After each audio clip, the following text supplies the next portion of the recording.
بسم الله الرحمن الرحيم. ومن أحسن قولا ممن دعا إلى الله وعمل صالحا وقال إنني من المسلمين.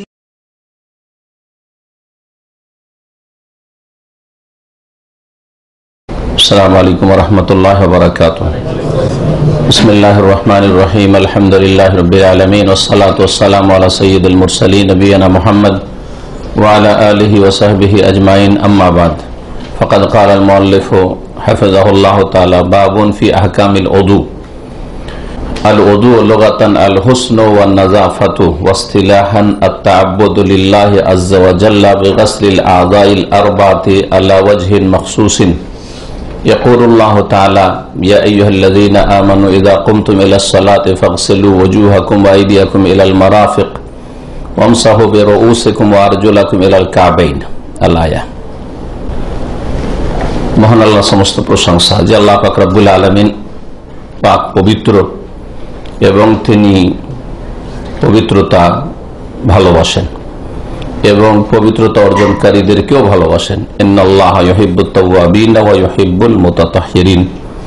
আল্লাহ পাক যার অন্তরকে গুনাহ থেকে, পাপ থেকে, শিরক কুফরি থেকে, অন্যায় থেকে পাক পবিত্র করে ফিরে আসে, তওবা করে, তাদেরকে আল্লাহ ভালোবাসেন।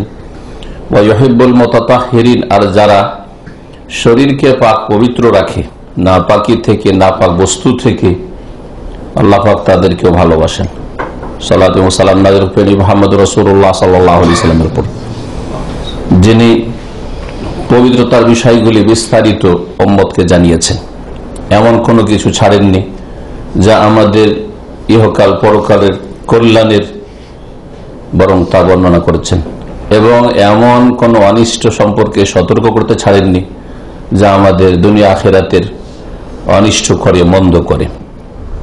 আমাদের আজকের এই ফিকাই আলোচনার বিষয়বস্তু হচ্ছে ওযু সম্পর্কে। এই ওযু সম্পর্কে 2 দিন আলোচনা চলবে। আজকে ওযু সম্পর্কে অর্ধেক আলোচনা করব, যাতে ওযুর বিধিবিধান রয়েছে আর তার সাথে সাথে ওযুর সুন্নতগুলি এবং ওযুর বিবরণ, ওযুর তরিকা। এই ওযু সম্পর্কে কোরআনে কারীমের সূরা মায়েদার আয়াত রয়েছে, আয়াত নম্বর 6। আয়াতটি লম্বা।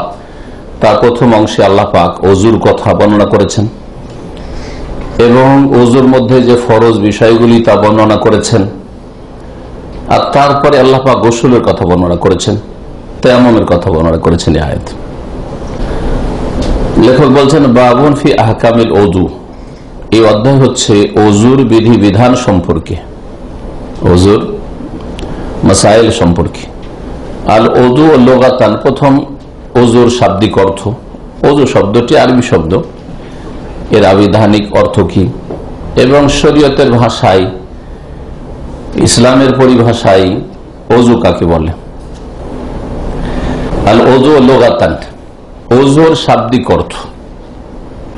শাব্দিক অর্থ হচ্ছে আল হুসন ওয়ান নাযাফাত। ওযু মানে হচ্ছে সৌন্দর্য এবং পরিচ্ছন্নতা, পরিষ্কার পরিচ্ছন্নতা। এই অর্থগুলি ওযু শব্দটা। ওয়াদা, এই জন্য সুন্দর মানুষকে রাজুলুন ওয়াদিউন বলে, এখন আরবিতে ব্যবহার হয়। ওয়াও দদ ইয়া, এই ধাতু বা হামজা, এই ওয়াও দদ ইয়া, ওয়াদিউন মানে হচ্ছে কি? সুন্দর।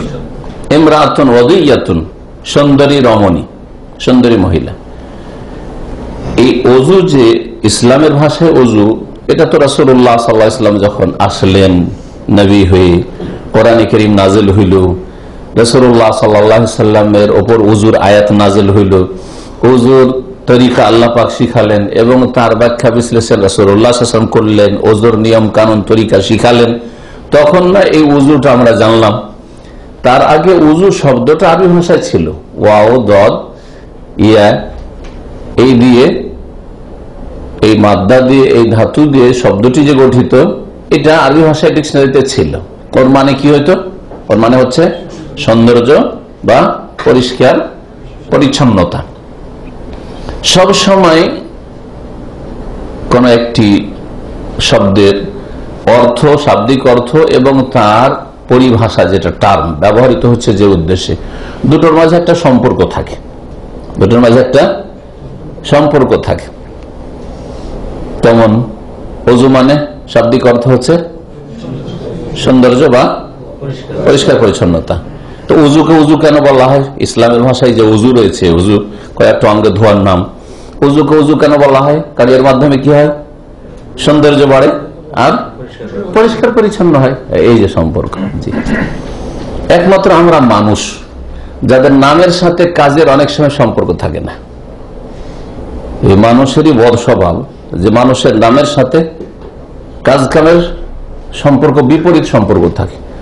নাম হচ্ছে হাবিবুর রহমান, মানে কি আল্লাহর প্রিয়, আর আল্লাহর দুশ্মন হয়তো নাস্তিক, কবর পূজারী, মুশরিক, আল্লাহর দুশ্মন, বিদআতি, হ্যাঁ রাসূলের দুশ্মন, বেনামাজি, দুশ্মন, তাই না? নাম হাবিবুর রহমান, মুহিব্বুর রহমান, তাই না? তারপরে হ্যাঁ আব্দুল্লাহ, আল্লাহর বান্দা, আল্লাহর বান্দার আল্লাহ আবদ্ধ, বুঝা গেছে? তো প্রত্যেক মানুষের নাম অনুযায়ী তার কাজ কাম নাই, কিন্তু অনেকে আছে, অল্প কিছু লোক আছেন যে যেমন নাম তেমন তার কাম কাজ। এটা হওয়া উচিত ছিল। আপনি যখন বান্দা, কার বান্দা? আল্লাহর বান্দা, তো আল্লাহর আদেশ নিষেধ মেনে চলবেন। তাহলে আপনার নামের সাথে কামের সম্পর্ক, দুনিয়ার প্রত্যেকটি শব্দের তার শাব্দিক অর্থের সাথে তার যে পরিভাষা রয়েছে, হ্যাঁ, তার একটা সম্পর্ক আছে। তায়াম্মুমের শাব্দিক অর্থ রয়েছে, তায়াম্মুমের ইসলামী পরিভাষা রয়েছে, দুটোর মাঝে সম্পর্ক আছে। হ্যাঁ, কিন্তু মানুষ হচ্ছে এর ব্যতিক্রম। আল্লাহ পাক প্রত্যেক মানুষকে যেন হেদায়েত দান করেন, বিশেষ করে মুসলিম যারা শিরক বিদআতে লিপ্ত রয়েছে, ধর্মের নামে ধর্মকর্ম করেও জাহান্নামের রাস্তায় রয়েছে, আর যারা বেদিন, হ্যাঁ, জাতিতে মুসলিম কিন্তু তারা আল্লাহর আদেশ নিষেধ মেনে চলেন না, আল্লাহ পাক তাদেরকে যেন হেদায়েত দান করেন। ওয়াসতিলাহান, ওযুর পারিভাষিক অর্থ। ইসতিলাহ মানে পরিভাষা। জি, কিসের পরিভাষা? ইসলামের পরিভাষা। ইসলামের পরিভাষা, প্রত্যেকটা ইসলামের পরিভাষা, যেমন সালাত, ওযু, তাই না, তায়াম্মুম, যাকাত, হজ, সওম, তাই না, এইরকমই নিকাহ, তালাক, এগুলির প্রত্যেকটা শাব্দিক অর্থ আছে। আর ইসলামের পরিভাষায় তালাক কাকে বলে, নিকাহ কাকে বলে, সালাত কাকে বলে, যাকাত কাকে বলে, হজ কাকে বলে, সওম কাকে বলে। জি, এগুলো হচ্ছে পারিভাষিক অর্থ, যেটাকে অন্য ভাষা সংজ্ঞা, মানে কাকে বলে। ওযু কাকে বলে? ওযুর সংজ্ঞা সম্পর্কে লেখক বলছেন, আত-তাআব্বুদ লিল্লাহি আযজা ওয়া জাল্লা, একটি শর্ত। দ্বিতীয় হচ্ছে বিগাসলিল আযাইল আরবা। তৃতীয় হচ্ছে আলা ওয়াজহিন মাখসুসিন। এই তিনটি কথা হচ্ছে ওযুর সংজ্ঞা। প্রথম কথা কি? মহান আল্লাহর ইবাদত বন্দেগী করা। ওযুর মাধ্যমে আমরা কি করি? আল্লাহর আনুগত্য করি, ইবাদত করি, না হলে এমনি কোনো এটা দুনিয়াদারি নয়। ওযু করাই মানে আমি এই ওযুর মাধ্যমে বিশেষ অঙ্গগুলি ধৌত করা এবং মাসে করার মাধ্যমে আল্লাহ সন্তুষ্টি চাইছি। এর মাধ্যমে আর গুনাহ ঝরে পড়বে, হ্যাঁ, নেকি বাড়বে, এবং এই ওযু দিয়ে আমি কিছু ইবাদত আরো করতে চাইছি। এরপরে ইবাদতগুলি সালাত, নামাজ, অথবা তাওয়াফ, অথবা কোরআন স্পর্শ করা, তেলাওয়াত ইত্যাদি। মহান আল্লাহর ইবাদত করা কিসের মাধ্যমে? বিগাসলিল আযাইল আরবাহ, চারটি বিশেষ অঙ্গ ধৌত করার মাধ্যমে। তাহলে ধৌত করতে হবে, যদিও একটি অঙ্গ, মাথা এবং কান দুটো মিলে একটি অঙ্গ। রাসূলুল্লাহ সাল্লাল্লাহু আলাইহি ওয়াসাল্লাম বলেছেন, আল উযনান মিনার রাস, দুটি কান মাথারই অন্তর্ভুক্ত। দুটি কান হচ্ছে মাথারই অন্তর্ভুক্ত। তো মাথায় যেমন মাসাজ করতে হয়, কানেও মাসাজ করতে হয়। মাথায় যেমন পানি ঢালা নাই, ধোয়া নাই, ঠিক তেমনি কান ধোয়া নাই। তো এই মাথা আর কানের মাসাজ ছাড়া বাকি অঙ্গগুলি কি করা? ধৌত করা। ধৌত করার মাধ্যমে ইবাদত করতে হবে। কি ধৌত করতে হবে? বিশেষ চারটি অঙ্গ। আলা ওয়াজহিন মাখসুসিন, ধোয়ার যে বিশেষ পদ্ধতি রয়েছে, আলা ওয়াজহিন মাখসুস, বিশেষ পদ্ধতিতে। কোন পদ্ধতিতে? যেই পদ্ধতিতে, যেই তরিকাতে রাসূলুল্লাহ সাল্লাল্লাহু আলাইহি ওয়াসাল্লাম ধোয়া শিখিয়েছেন, যেখান থেকে শুরু করেছেন আর যেখানে গিয়ে শেষ করেছেন। হ্যাঁ, কোনটা 1 নম্বরে, কোনটা 2 নম্বরে, কোনটা 3 নম্বরে, কোনটা 4 নম্বর, এইভাবে। হ্যাঁ, এটা হচ্ছে বিশেষ তরিকায়। আপনার তরিকায় উযু করলে চলবে না। কোন তরিকা করতে হবে? বিশেষ তরিকা। সেটা কার তরিকা? রাসূলুল্লাহ সাল্লাল্লাহু আলাইহি ওয়াসাল্লাম তরিকা। যেমন নামাজ পড়ে রাসূলুল্লাহ সাল্লাল্লাহু আলাইহি ওয়াসাল্লাম, তেমন উযু করতে হবে রাসূলের মতো উযু। জি হ্যাঁ, প্রত্যেকটি ইবাদত কার মতো করতে হবে? রাসূলুল্লাহ সাল্লাল্লাহু আলাইহি ওয়াসাল্লামের ইবাদতের মতো করতে হবে। এই কয়টি কথা উযুর সংজ্ঞায় বলবেন। হ্যাঁ, অনেকে আত-তাআব্বুদ লিল্লাহ কথাটি লাগায়নি। তারা বলেছেন যে কি করা? বিশেষ কয়েকটি অঙ্গ ধৌত করা বিশেষ তরিকাতে। কি বললো তারা তাহলে? বিশেষ কয়েকটি অঙ্গ বা 4টি অঙ্গ ধৌত করা, ধৌত আর মাসা করা বিশেষ পদ্ধতিতে। বিশেষ পদ্ধতিতে তার সাথে সাথে কেউ আরেকটা শর্ত লাগিয়েছেন বা একটা বিষয় উল্লেখ করে, সেটা হচ্ছে বিশেষ কাজের উদ্দেশ্যে। তো কাজের উদ্দেশ্য ছাড়া তো উযু করা যেতে পারে, সেই জন্য লেখক ওটা লাগাননি। বিশেষ উদ্দেশ্যে, বিশেষ উদ্দেশ্য হচ্ছে একটা নামাজ পড়া, যেমন বললাম। আরো যেসব কাজের জন্য উযু করা লাগে, ফরজ অথবা মুস্তাহাব, ফরজ অথবা মুস্তাহাব। ঘুমাবার সময় উযু করা কি ফরজ? মুস্তাহাব। ভালো। হ্যাঁ, তো এমনি কি উযু করতে পারবেন না? আপনার কোনো কাজ নাই, নামাজ পড়া উদ্দেশ্য নাই, আপনি কোরআন যে ছুঁবেন বা তেলাওয়াত করবেন তা উদ্দেশ্য নেই, কাবার তওয়াফ উদ্দেশ্য নেই, আর ঘুমাবার সময় এমনি আমরা অনেক সময় করি। বাসায় ঢুকলাম, ঢোকার পরে বাথরুম থেকে বেরোলাম বা বেরোলাম না, বাসাতে বাইরে থেকে কাজকর্ম করে এসেছি, একটু হাত মুখ ধুয়ে ফ্রেশ হবো, তার সাথে উযুটা করে নিলাম, অথচ কোন নামাজের টাইম নেই। ঠিক কিনা? সেটা উযু হবে কি হবে না? শরীয়তের ভাষায় উযু। সে উযু থাকলে উযু দিয়ে কিছুক্ষণ পরে নামাজ পড়ে নিলাম, উযু না থাকলেও নাই তাহলে। কিন্তু এমনিতে অনেক সময় উযু করি। অনেকেই আছেন যারা সব সময় উযুতে থাকার চেষ্টা করেন, বাথরুমে গেলে, পেশাব পায়খানা গেলে বেরিয়ে উযু করছেন। অনেকে জিজ্ঞেস করে যে উযু করছেন কেন? উযু করছেন কেন মানে নামাজ হইতে হবে, তাহলে উযু করতে হবে, উযু করা যাবে না? হ্যাঁ, এই জন্য পাক অবস্থায় থাকা ভালো। যে কোনো সময়, সব সময় যদি পাক অবস্থায় থাকতে পারেন, উযু অবস্থায় থাকতে পারেন, এটা ভালো জিনিস। এই জন্য এখানে লেখক ওই শর্তটি লাগাননি যে বিশেষ বিশেষ উদ্দেশ্যে। এই কথা কিছু ফোকাহারা লাগিয়েছেন, তাহলে ওটার কোনো প্রয়োজনই নেই। আমার উদ্দেশ্য থাক আর নাই থাক, আমি উযু করছি। কোন ইবাদত করার উদ্দেশ্য থাক আর নাই থাক, এমনি উযু করছি। উযুটাই একটি ইবাদত, এটা মনে রাখবেন। অনেকে এটা খেয়াল করে না, মনে করে যে উযুটা হচ্ছে কোন ইবাদতের জন্য ওসিলা, মাধ্যম। নামাজ পড়বো, নামাজ পড়া চলবে না যতক্ষণ উযু না আছে, সেই জন্য উযুটাকে ইবাদত না মনে করে কি মনে করে যে অন্য ইবাদতের জন্য এটা হচ্ছে ওসিলা বা মাধ্যম। না, এটাও একটা ইবাদত, উযুটাও একটা ইবাদত, মনে রাখবেন। জি।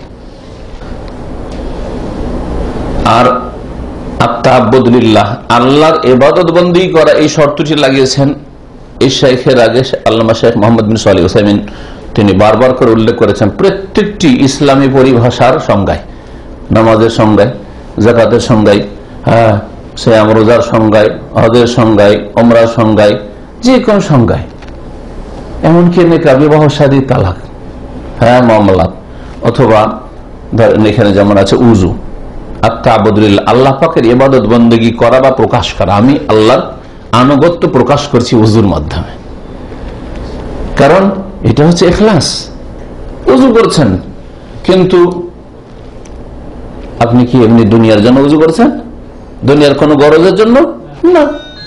উযু করা মানে হচ্ছে আল্লাহ পাকের ইবাদত বন্দেগী করা, আল্লাহ পাকের ইবাদত বন্দেগী করা। সুতরাং এই শর্তটি সংজ্ঞাতে লাগানো যুক্তিসঙ্গত। এজন্য অনেক ফুকাহারা যারা ফিকহের দৃষ্টিকোণ থেকে শুধু সংজ্ঞা করেছে, মানে ফিকহি মাসলা বয়ান করছে, ওরা তখন ইখলাসের বিষয়টাকে অত আলোচনা নিয়ে আসেনি। কারণ ইখলাসের বিষয়টি একটা আকীদার বিষয়, মানে ওরা হয়তো ওটাকে উল্লেখ করেনি, কিন্তু এটা হওয়া উচিত। তাই শাইখ মুনাসির রহমাতুল্লাহ তার কিতাবাদিগুলিতে এই বিষয়টিকে তিনি উল্লেখ করেছেন যে কোন শরীয়তি পরিভাষার ক্ষেত্রে সংজ্ঞাই শুরু করব তাআব্বুদ লিল্লাহ দিয়ে। আমি এই কাজটি কেন করছি? আল্লাহর ইবাদতের উদ্দেশ্যে। দাড়ি কি জন্য রাখছি? প্রথম আত্মাবুদুল্লাহ, আল্লাহর ইবাদতের জন্য, তাই না? আপনি ছেলে মেয়েকে কেন খাওয়াচ্ছেন? মানুষ করার জন্য না, ওইটা কথা না। আত্মাবুদুল্লাহ প্রথম হচ্ছে আল্লাহর ইবাদতের জন্য আমি করছি, আল্লাহকে রাজি করার জন্য করছি, আমার ফরজ আদায় করছি আমি। হ্যাঁ, স্ত্রীর সাথে দেখা সাক্ষাৎ কেন করছেন? মেলামেশা কেন করছেন? আত্মাবুদুল্লাহ। এই নয় যে আমার শারীরিক প্রয়োজন পুরো করার জন্য, হ্যাঁ, বা আমার ছেলে মেয়ে নেওয়ার জন্য না। প্রথম হচ্ছে আত্মাবুদুল্লাহ, আল্লাহ পাকের সন্তুষ্টি, আল্লাহ পাকের ইবাদতের জন্য, যে কোনো ইসলামের পরিভাষার ক্ষেত্রে। তো এই কয়টি কথা এই উজুর সংজ্ঞাতে রয়েছে। উজুর দলিল কোরআনে কারিমে রয়েছে, রাসূলুল্লাহ সাল্লাল্লাহু আলাইহি ওয়াসাল্লামের হাদিস রয়েছে। কোরআনে কারিমে আল্লাহ পাক ইরশাদ করেছেন, ইয়া আইয়ুহাল্লাযীনা আমানু, হে ঈমানদার সকল, ইযা কুমতুম ইলাস সালাহ, যখন তোমরা সালাতের উদ্দেশ্যে দাঁড়াতে চাইবে। ইযা কুমতুম মানে যখন দাঁড়াবে, তো দাঁড়াইলে তার উজু করতে হবে, তার আগে উজু করতে হবে, তার মানে দাঁড়াবার মনস্থ করবে। ইযা আরাদতুমুল কিয়াম ইলাস সালাতি, বিশেষ করে যেটি এমন ইবাদত যে ওযু ছাড়া হবেই না, এতে কোনো দ্বিমত নেই, কোনো ইখতিলাফ নেই, বুঝা গেছে? ইজমা রয়েছে যে সালাত, নামাজ, ফরজ হোক আর সুন্নত হোক আর নফল হোক, বিনা উযুতে হবেই না, একবারে হবেই না। একমাত্র উযু যদি না করতে পারে অথবা উযুর পানি না পায়, তখন তার বিকল্প করতে হবে, তায়াম্মুম করতে হবে। তো ইযা কুমতুম ইলাস সালাতে, যখন বিশেষ করে সালাতের উদ্দেশ্য করে দাঁড়াবে, মানে সালাতে দাঁড়াবার উদ্দেশ্য করবে, এখন মন চেয়েছে বা সময় হয়ে আসছে, সময় হয়ে আসছে সালাতের, আর উযু নেই, তাহলে এখানে উযু আছে। যখন সালাতের উদ্দেশ্যে দাঁড়াতে চাইবে আর এখনো তোমরা উযুর অবস্থায় না, মানে বিনা উযুতে আছো, ফাগসিলু উজুহাকুম, তখন এইভাবে উযু করো। আল্লাহ কথা বললেন না যে ফাতাওয়াদ্দাউ, তাহলে উযু করো, কারণ যদি উযু করো বলতেন তখন প্রশ্ন হতো কেমন করে উযু করব, তখন আবার বয়ান করতে হতো, তো একটা সেন্টেন্স বেড়ে যেত, আর পারতো না, তো কোরআন লম্বা হয়ে যেত, আর কোরআন হচ্ছে অত্যন্ত শর্ট। তো আল্লাহ এইভাবে না বলে যে যখন তোমরা নামাজের জন্য দাঁড়াতে চাইবে উযু করো, না, উযুর তরিকা শুরু করে দিলেন আল্লাহ রাব্বুল আলামিন। ফাগসিলু ওয়াজুহাকুম, তোমাদের মুখমণ্ডল গুলিকে কি করো? ধৌত করো। ওয়াইদিয়াকুম, আর তোমাদের হাতগুলিকে ধৌত করো। কতদূর পর্যন্ত? এলাল মারাফিকে, কনুই সহ। চেহারার ক্ষেত্রে বললেন না যে কোনখান থেকে কোনখান ধৌত করতে হবে, কারণ চেহারার সংজ্ঞাতে কতদূর থেকে কতদূর চেহারা হয় আরবি ভাষায় ওজন মানে কি মানুষের জানা আছে, আর ওদের কাছ থেকে জেনে নেন যদি আরবি না জানা থাকে ওজন কতটা। ওজন এইদিকে চুল গজানো যেখানে শেষ হচ্ছে ওখান থেকে শুরু করে আপনার এই পর্যন্ত, আর এইদিকে এই কানের কাছে যে খালি জায়গাটা আছে, এখান থেকে শুরু করে এই পর্যন্ত, এটা হচ্ছে চেহারা। এই চেহারা ধৌত করতে হবে। হাতের ক্ষেত্রে যেহেতু হাত, এই পুরোটাও হাত, এইটুকু হাত, আবার এইটুকু হাত, অমুকের হাত ভেঙে গেছে, তাই না? এখানে ভাঙতে পারে, আবার এখানেও ভাঙতে পারে, এখানেও ভাঙতে পারে, তাই না? তো হাত কথাটির প্রয়োগ পুরো হাতের যে কোনো অংশের উপর হইতে পারে। তো এই জন্য আল্লাহ রাব্বুল আলামিন এখানে নির্ধারণ করে দিয়েছেন যে হাতের কতটুকু ধৌত করতে হবে। আল্লাহ বলছেন এলাল মারাফিকি, এলা মানে এখানে মা সহ, কোনই সহ, কোনই পর্যন্ত নাই। এখানে কি অর্থ? কোনই সহ ধৌত করতে হবে। পর্যন্ত আর সহতে কি পার্থক্য আছে কে বলতে পারেন?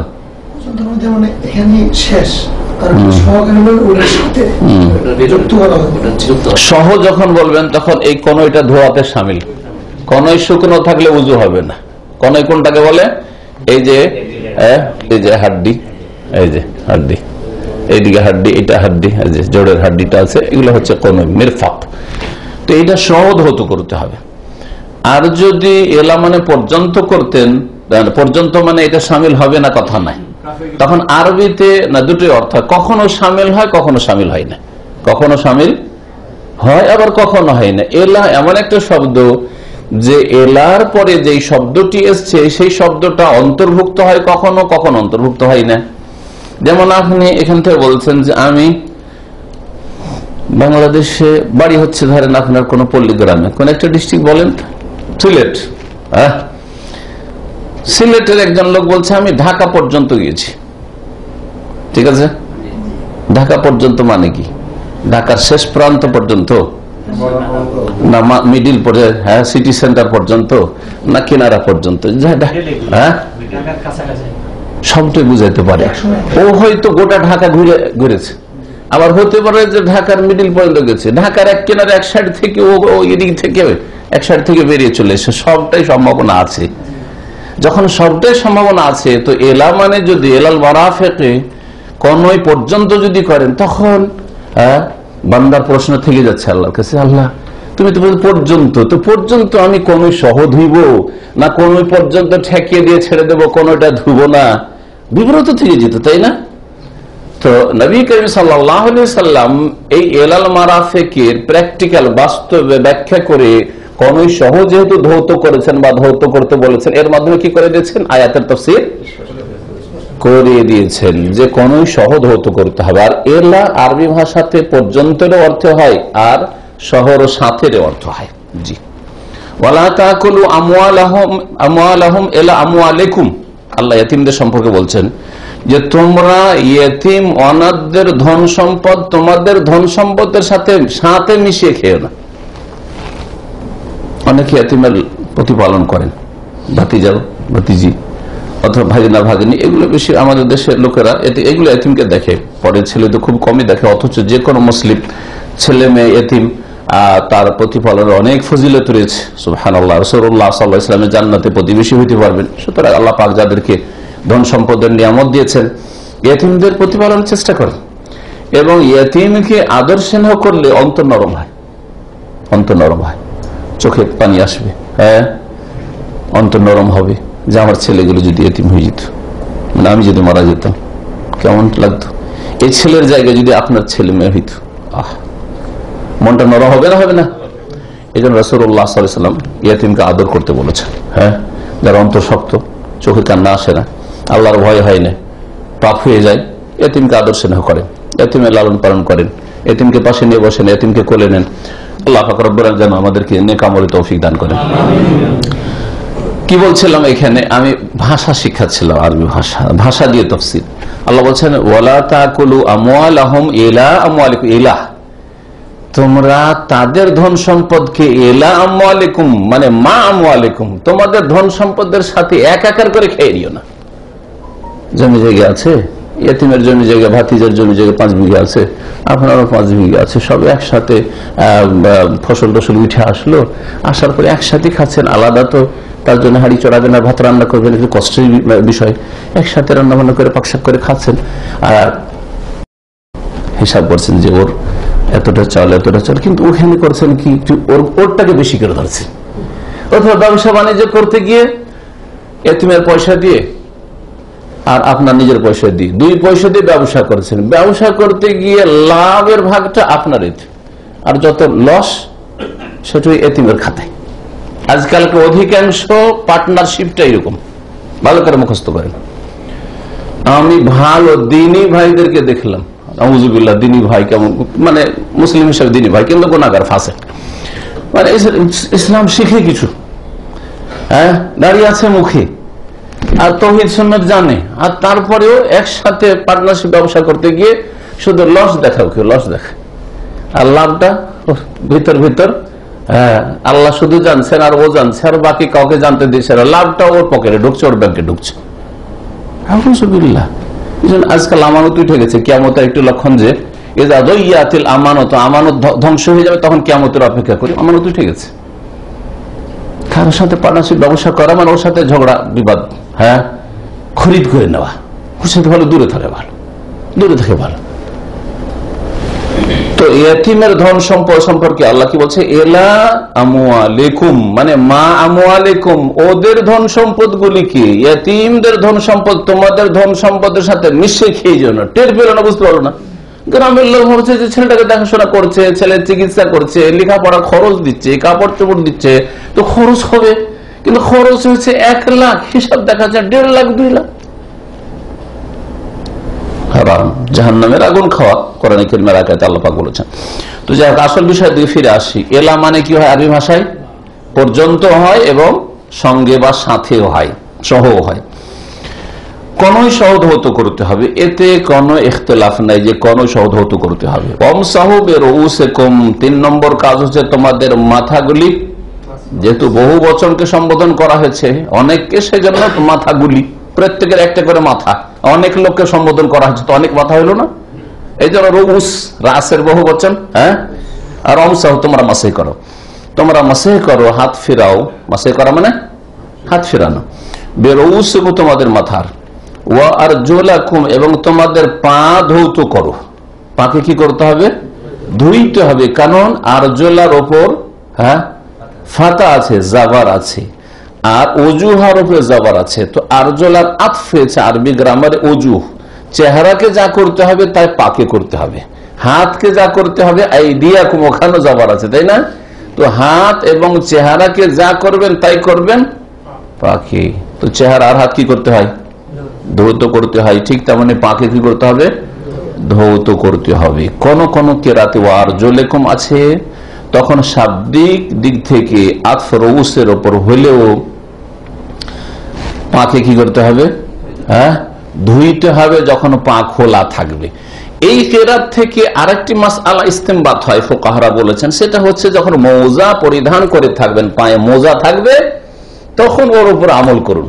ওয়ারজুলাকুম এবং তোমাদের পায়ে মাসে করো, টাকনা সহ, কখন, যখন পায়ে মোজা থাকবে, পায়ে মোজা, সেটা চামড়ার মোজা হোক যেটাকে খুব বলা হয়, অথবা কাপড়ের মোজা হোক, মোটা হোক আর পাতলা হোক, যাকে মোজা বলা যায়, আরবি ভাষায় জওরাব বলা হয়, আজকালকার নতুন আরবিতে মার্কেটে শুররাব বলা হয়, তাতেও মাসাহ প্রমাণিত সহিহ হাদিস দ্বারা।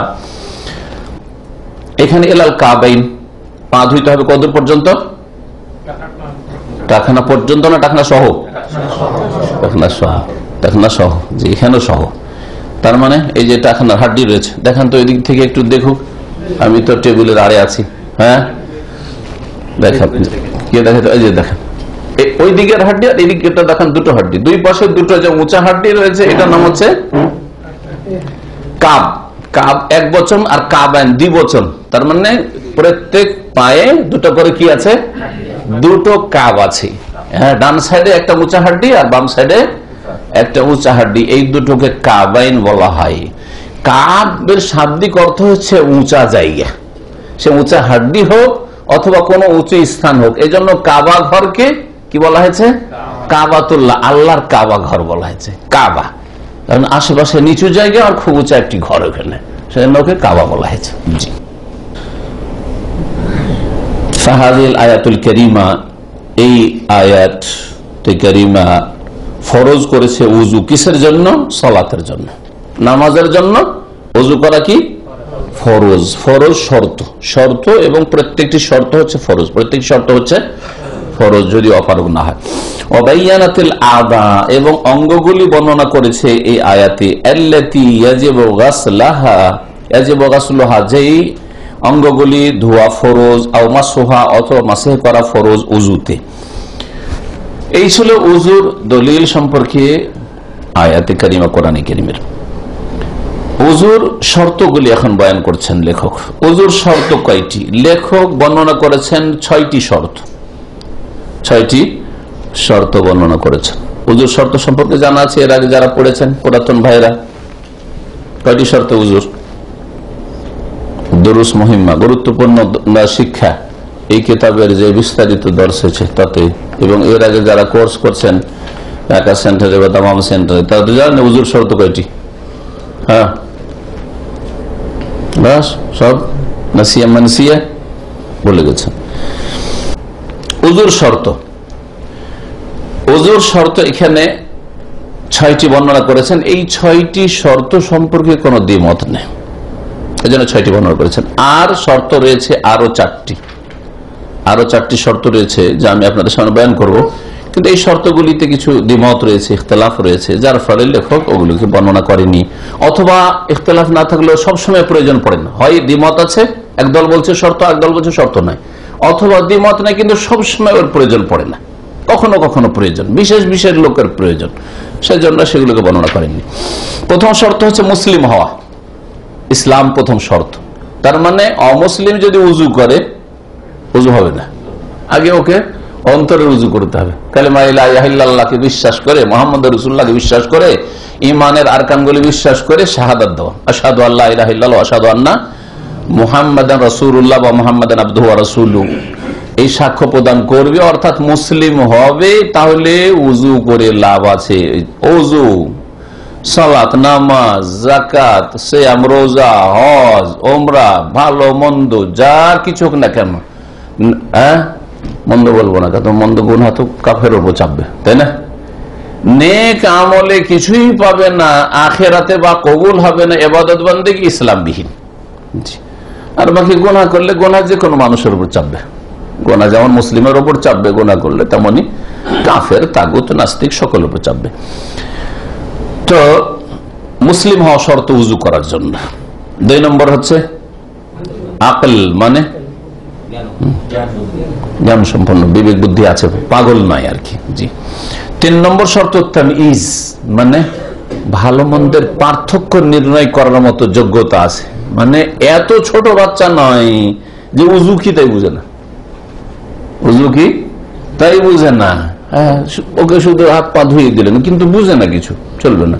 3 বছর, 4 বছর, 5 বছরের বাচ্চা বুঝে কিছু বুঝে না। এই জন্য 3, 4 বছর, 5 বছরের বাচ্চারা যে আজকাল মসজিদে নিয়ে যাচ্ছেন, মসজিদে নিয়ে যাওয়া ঠিক নয়। মসজিদে কত বছর বাচ্চা নিয়ে যাবেন? 7 বছর। ভালো করে মাসলা শুনে রাখেন।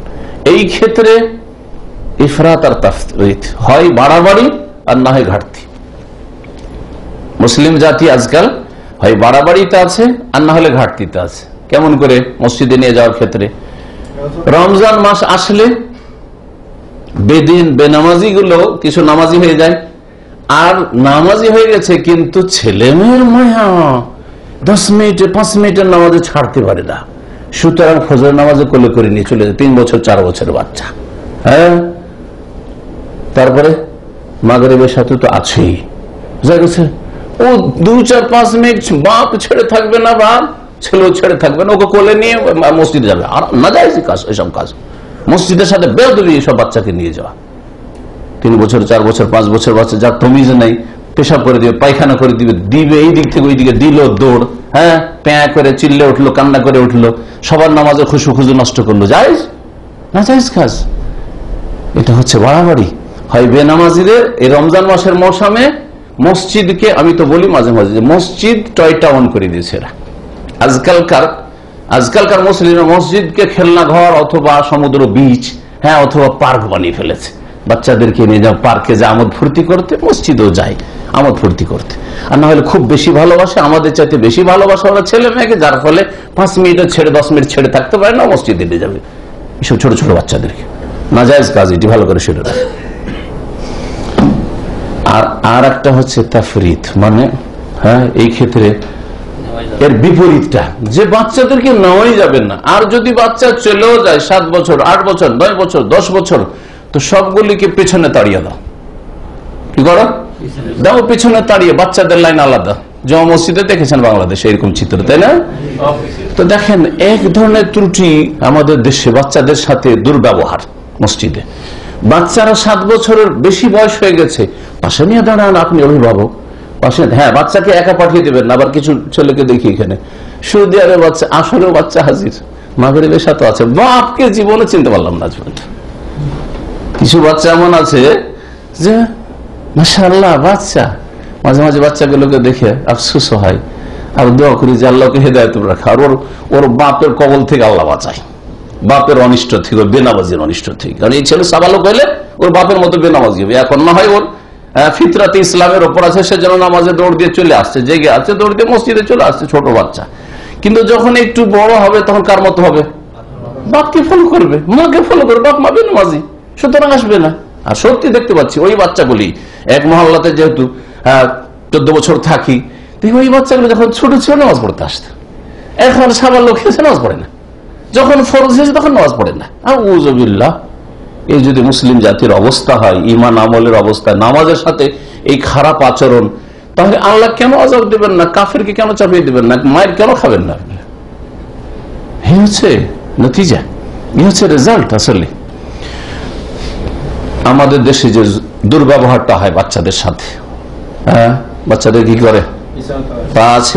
পাশে রাখতে দেবে না, হ্যাঁ, পেছনে সবগুলিকে দাঁড়িয়ে দিবে। আর পিছনে গিয়ে হইচই করছে, না হইয়া হাসছে। আর শুধু তারাই হাসে না, তাদের হাসিতে অনেক সময় শয়তান এমন সুযোগ পায় যে ছোটদের হাসিতে বড়রাও হাসি থামতে পারে না। আর অনেক সময় গোটা মসজিদের লোক হাসাহাসি শুরু করে দিয়েছে, এরকম অবস্থা তৈরি হয়ে যায়। নাজায়েজ কাজ, এটাও নাজায়েজ কাজ। এই দুই নাজায়েজ থেকে বাঁচবেন। আমি যারা বাচ্চা নিয়ে যায় তাদেরকে বলি যে বাচ্চা পাশে রাখবেন। বাচ্চা কি করবেন? পাশে রাখবেন। 2 নম্বর কথা, বাচ্চাকে একাই মসজিদে যেতে দেবেন না। আর 7 বছরের উপরে নিয়ে যাবেন। 7 থেকে নিয়ে 10, 12, এগুলোতে বাচ্চা হয়তো একা যাবে না, সাথে নিয়ে যান। আপনার দেখা দেখি নামাজ পড়বে আপনার পাশে, বুঝতে পারছেন যে নামাজে ভুল টুল করছে, তাহলে সেটা ডেইলি সংশোধন করছে। আমার ছেলেরা আমার সাথে যায়, দেখি কোনোদিন হাত বাঁধছে আবার এরকম করছে, তমবির সাথে সাথে হয় নামাজের ভিতরে একটু ইঙ্গিত করলাম, আর না হলে নামাজের পরে তাকে, নামাজের পরে করে যদি হয়ে গেল যে একবারে, অনেক সময় হয় না বাচ্চা ভুলে যায়, তখন অনেক সময় নামাজের ভিতরে যাই যাচ্ছে। নামাজের ভিতরে নবী করিম সাল্লাল্লাহু আলাইহি ওয়াসাল্লাম আব্দুল্লাহ ইবনে আব্বাসকে কি করেছিলেন? বাম দিকে দাঁড়িয়ে গেছে। নবী সাল্লাল্লাহু আলাইহি ওয়াসাল্লাম তাহাজ্জুদের নামাজ শুরু করেছেন, আর ও খালার বাড়িতে, মাইমুনা রাদিয়াল্লাহু তাআলার বাড়িতে, খালার বাড়িতে। আর খালু হচ্ছে রাসূলুল্লাহ সাল্লাল্লাহু আলাইহি ওয়াসাল্লাম। হ্যাঁ, ছোট ছেলে। নবী সাল্লাল্লাহু আলাইহি ওয়াসাল্লামকে দেখে 7-8 বছর 9 বছরের ছেলে লাফিয়ে দাঁড়িয়ে গেছে, ও নামাজ পড়া শুরু করেছে, কিন্তু বাম দিকে দাঁড়িয়ে গেছে, ইমামের জায়গায় দাঁড়িয়ে গেছে। নবী সাল্লাল্লাহু আলাইহি ওয়াসাল্লাম এই কথা বললেন না যে থাক, এখন নামাজ পড়ছি, কি করে নড়াচড়া করবো, ধরবো আর সরাবো, হ্যাঁ সালাম ফিরে নি, তারপরে শিখাবো। করেছেন নাকি? করেন। কি করেছেন? সাথে সাথে এই দিক থেকে কানটা ধরে এদিকে, বোঝা গেছে না? তা নামাজের ভিতরে তাহলে এইরকম হরকত নড়াচড়া করা শুধু যাবে নয়, বরং প্রয়োজন। নবী সাল্লাল্লাহু করেছেন, তখন শিখা। যখন ভুল করেছে তখন না শিখালে মানুষ শিখে না। একটা লোক বাম হাতে পানি খাচ্ছে, তখনই যদি বলেন তাহলে সংশোধন হবে। কিন্তু বাম হাতে পানি খাওয়া হয়ে গেছে, ও নিজেই ভুলে গেছে যে ডানে খেয়েছি না বামে খেয়েছি। তারপরে যদি দেখেন ভাই আপনারা বাম হাতে পান করবেন না, কোনোদিন সংশোধন হবে না। দেখেন ভালো করে পরীক্ষা করে, ও নিজে জানে না, ও বিশ্বাস মানবে না। ও যদি বলেন যে আপনি না না আমি তো ডান হাতে খেয়েছি, হয়তো মানবে না, হয়তো মনে নেই। তো কথা হচ্ছে যে নামাজের অবস্থায় সংশোধন করা যাবে, এই জন্য পাশে নিয়ে নামাজ পড়বেন, বাচ্চাদেরকে পেছনে তাড়িয়ে দেবেন, এই কাজটা করবেন না। আর 7 বছরের আগে বাচ্চাদেরকে মসজিদে নিয়ে যাবেন না, এই কাজ করবেন না।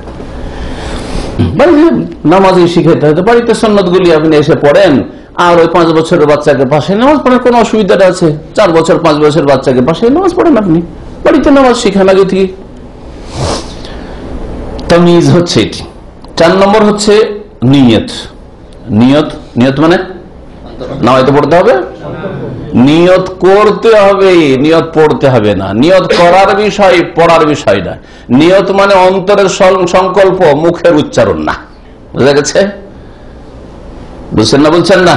নিয়ত মানে কি? অন্তরের কাজ, মুখের কাজ নয়।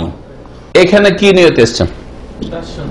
নিয়তটা আমার দেশের লোকের মগজে বেদাতি নিয়ত এমন ভাবে ঢুকে আছে, যেমন মুসা আলাইহিস সালামের যুগের বাছুর পূজারীদের বাছুর ঢুকেছিল। আল্লাহ বলেছেন উশরিবু ফি কুলুবিহিম রিজলা, হ্যাঁ, তাদের অন্তরে যেমন বাছুরের শিরক ঢুকেছিল, ঠিক তেমনি আমাদের দেশে বিদআত ওই রকম করে শেকড় পুঁতে আছে।